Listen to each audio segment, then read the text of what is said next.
ये कहानी है ऐसी दो बहनों की जो एक सुनसान स्विमिंग पूल में फंस जाती हैं। एक मामूली मस्ती का दिन अचानक कैसे जानलेवा जाल में बदल जाता है। ऊपर से लगा कवर उन्हें कैद कर देता है और बाहर निकलने का हर रास्ता बंद हो जाता है। बर्फ जैसे ठंडे पानी में हर सेकंड उनकी सांसें धीमी पड़ती जाती हैं और डर का अंधेरा गहराता चला जाता है। और अंत में जो होता हो वो आपके रोंगटे खड़े कर देगा कि शुरुआत में हमें एक पूल को दिखाया जाता है जहां हम रिया नाम की एक लड़की को देखते हैं। रिया यहाँ पर सबकी तरह स्विमिंग करने आई होती है। रिया पानी में जाने से पहले वह अपना शुगर लेवल चेक करती है क्योंकि उसे शुगर की बीमारी है। साथ ही वह अपने हाथ की एक रिंग भी निकाल कर रख देती है जो उसके मंगेतर डेविड ने दिया था। फिर हम इस पूल के मालिक सौरभ को देखते हैं जो यहाँ काम करने वाली एक औरत कोमल को लॉस्ट एंड फाउंड डिपार्टमेंट में से चोरी करते हुए देख लेता है। वह उससे कहता है कि वह आज तो वो उसे छोड़ रहा है लेकिन आगे से कभी वह ऐसा काम ना करें। थोड़ी देर बाद रिया की बहन जेना भी वहां पर उसको ज्वाइन करने के लिए आ जाती है। जेना को नशे की लत होती है लेकिन अब वह इन सब चीजों को छोड़ने की कोशिश कर रही है। उन दोनों की बातों से हमको यह भी पता चलता है कि वह भी पहले स्विमिंग पूल में आया करती थी। रिया जेना को भी अपने साथ स्विमिंग करने के लिए पानी में बुला लेती है और वह दोनों स्विम करने लगती हैं। लेकिन तभी पूल का मालिक सौरभ उन दोनों और बाकी सभी से पूल से निकलने को कहता है क्योंकि पूल का बंद करने का टाइम हो गया था। जिस पर जेना उससे कहती है कि अभी तो पूल बंद होने में काफी समय है। जिस पर सौरभ उससे कहता है कि तुमने शायद यहाँ की दीवारों पर वीकेंड हॉलिडे के पोस्टर नहीं देखे। वीकेंड हॉलिडे शुरू होने वाले हैं इसलिए पूल अब 3 दिन बंद रहेगा और तुम यहाँ से जल्दी बाहर निकलो। बाहर आकर रिया सबसे पहले अपने रिंग को ढूंढती है जो उसे कहीं नहीं मिल रही थी। वह बहुत ज्यादा परेशान होने लगती है क्योंकि वह रिंग उसके लिए काफी इंपॉर्टेंट है। पर तभी जेना को पूल के अंदर एक रिंग पड़ी हुई दिखाई देती है जो रिया की ही होती है। उसको लेने के लिए रिया फौरन पूल में कूद जाती है पर वो रिंग पूल के नीचे वाले जाल में फंस गई थी और निकल नहीं रही थी। जेना भी उसकी मदद के लिए पूल में कूद जाती है। वो दोनों अपनी पूरी ताकत से उस रिंग को निकालने की कोशिश करती है। उधर पूल का मालिक सौरभ पूल को बंद करने वाला होता है। वह पूल के चारों तरफ देखता है लेकिन उससे वो दोनों बहनें नहीं दिखती क्योंकि वो तो पानी के अंदर थी। इसलिए अब वो पूल को बंद करके वहां से चला जाता है। जब रिया और जेना देखती हैं कि पूल बंद हो रहा है तो अब वो फौरन ऊपर जाने की कोशिश करती है पर अब पूल बंद हो जाता है। दोनों बहनें जोर जोर से किसी को बुलाने की कोशिश करती हैं पर यहाँ पर कोई नहीं आता और ना ही अगले 2-3 दिन तक यहाँ पर कोई आने वाला था। रिया और जेना पूल के ऊपर के ग्लास को तोड़ने लगती है पर वह नहीं टूटता क्योंकि वह फाइबर ग्लास से बना था। अब जेना बहुत ज्यादा पैनिक करने लगती है क्योंकि वह दोनों अब यहाँ बुरी तरह से फंस चुकी थी। ना ही उनके पास खाना था और ना ही पीने के लिए पानी। फिर भी रिया जेना को शांत करते हुए यह कहती है कि हम यहाँ से निकलने का कोई रास्ता ढूंढ लेंगे। जिसके बाद दोनों बहनें पूल के गिलास से बाहर निकलने का रास्ता ढूंढने लगती हैं। जेना को गिलास के बीच में एक होल मिलता है पर वो इतना छोटा होता है कि उसमें इंसान तो क्या जेना का हाथ भी नहीं जा सकता था। यह देखकर जेना अब और ज्यादा डर जाती है। जिस पर रिया उसे कहती है कि डरी हुई तो मैं भी हूँ लेकिन तुम ऐसी बातें करके मुझे और मत डराओ। तभी रिया को पूल के नीचे एक फाइबर का टुकड़ा मिलता है जिससे वो होल को बड़ा करने की कोशिश करती है पर पूल के ऊपर का ग्लास इतना पक्का होता है कि उसको कुछ भी नहीं होता। रिया जेना को दिलासा देते हुए कहती है कि चिंता मत करो, मेरा मंगेतर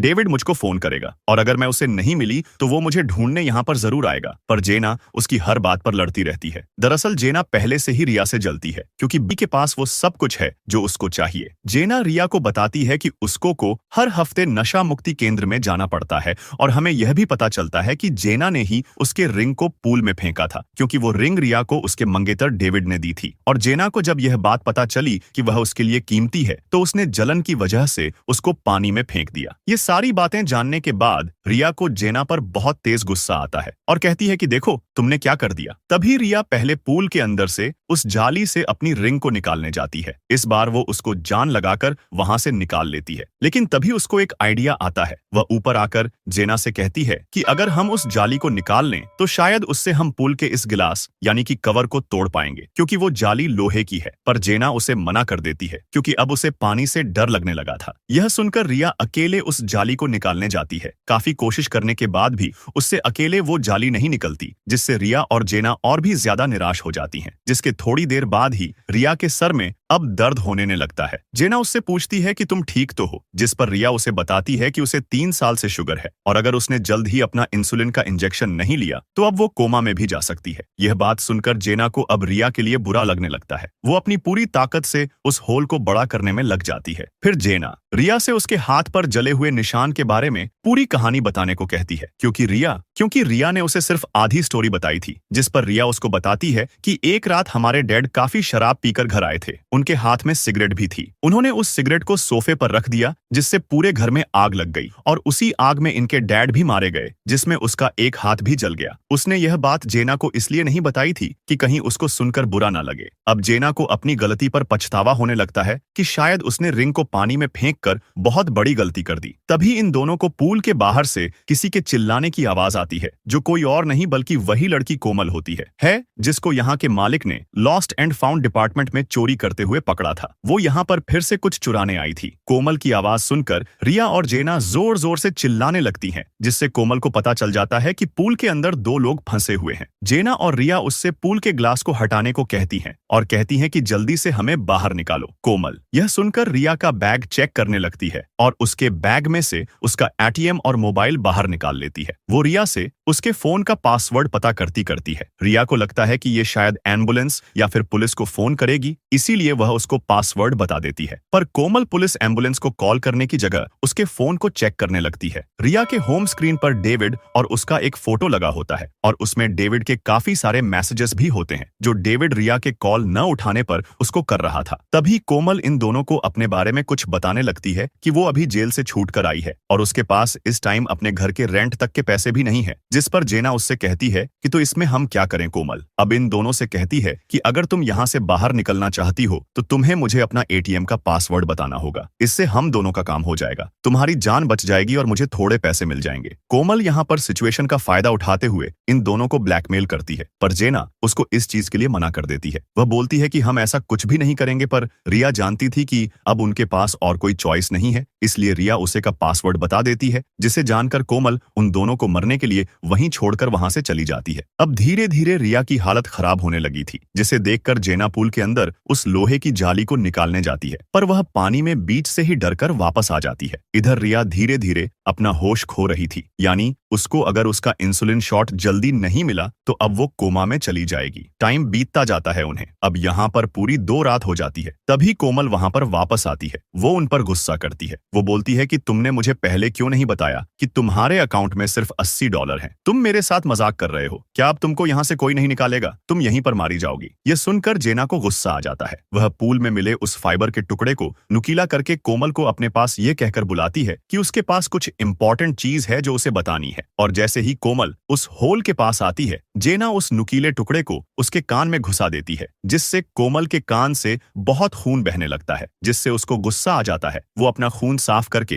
पूल में क्लोरीन गैस की सप्लाई ऑन कर देती है, जिससे रिया और जेना का दम घुटने लगता है। रिया तो बेहोश हो जाती है, पर जेना उसे पानी में डूबने नहीं देती। तभी कोमल को ध्यान आता है कि अगर वो इन दोनों को ऐसे मार देगी तो वो उस चीज में फंस सकती है और उसको फिर से जेल जाना पड़ेगा। इसीलिए वह क्लोरीन गैस को बंद कर देती है, जिसके बाद वो रिया और जेना से यह कहती है कि तुम्हारे पास यह आखिरी मौका है, तुम्हें मुझे कोई कीमती चीज देनी होगी, वरना मैं तुम दोनों को यहीं मरने के लिए छोड़ दूंगी। रिया के पास अब देने के लिए सिर्फ उसकी रिंग ही होती है, जो उसके लिए काफी कीमती है, और ना चाहते हुए भी उसको कोमल को अपनी रिंग देनी पड़ती है। रिंग लेकर कोमल एक बार फिर से उन दोनों को मरने के लिए यहीं छोड़कर चली जाती है। जेना को पता था कि वो ऐसा ही करेगी, जिसके कुछ घंटों बाद हमें पूल का कवर हटते हुए दिखाया जाता है। डेविड रिया को ढूंढता हुआ पुलिस के साथ उसको बचाने आ गया था, लेकिन तभी भी रिया का ये सपना टूट जाता है। असल में वो एक सपना देख रही थी, वो अभी भी इस पूल में ही फंसी हुई थी। अब नींद से जागने के बाद रिया देखती है कि जेना उस नुकीले टुकड़े से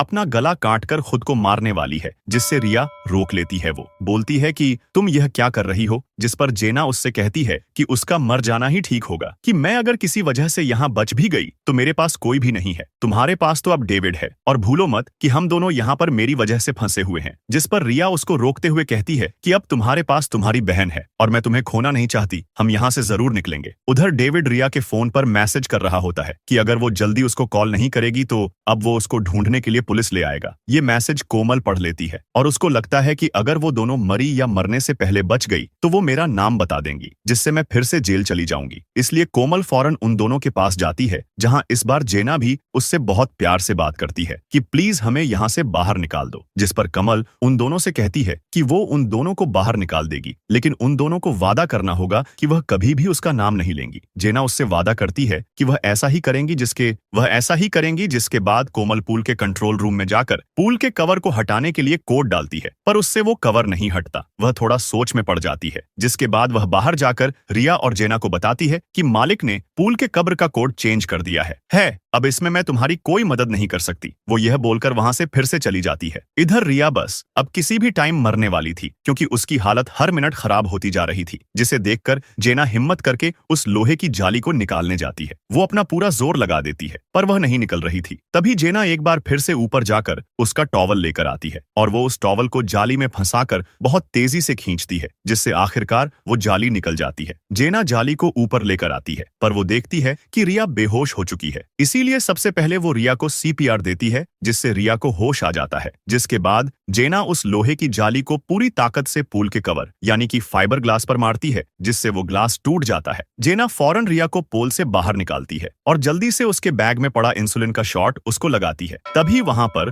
कोमल आकर इन दोनों के ऊपर बंदूक तान देती है, क्योंकि उसे यह लग रहा था कि ये दोनों यहाँ से बचकर उसे पुलिस से पकड़वा देंगी। पर जेना उससे कहती है कि हमें यहाँ से जाने दो, मैं और मेरी बहन तुम्हारा नाम तक नहीं लेंगे। कोमल उन दोनों की बात को मान जाती है और वह बंदूक को नीचे कर लेती है, जिसके बाद वह जेना को रिया की रिंग भी वापस दे देती है और कोमल वहां से चली जाती है। जेना उसके जाते ही एम्बुलेंस और पुलिस को फोन कर देती है, जहां हम अब आगे देखते हैं कि रिया को भी होश आ गया था। वह अपने आप को पूल से बाहर एम्बुलेंस के स्ट्रेच पचर पर पाती है। जेना रोते हुए उसकी रिंग को उसको वापस करती है, जिसे देखकर रिया बहुत खुश होती है और वह खुशी से जेना को गले लगा लेती है। और इसी के साथ ये मूवी यहीं पर खत्म हो जाती है।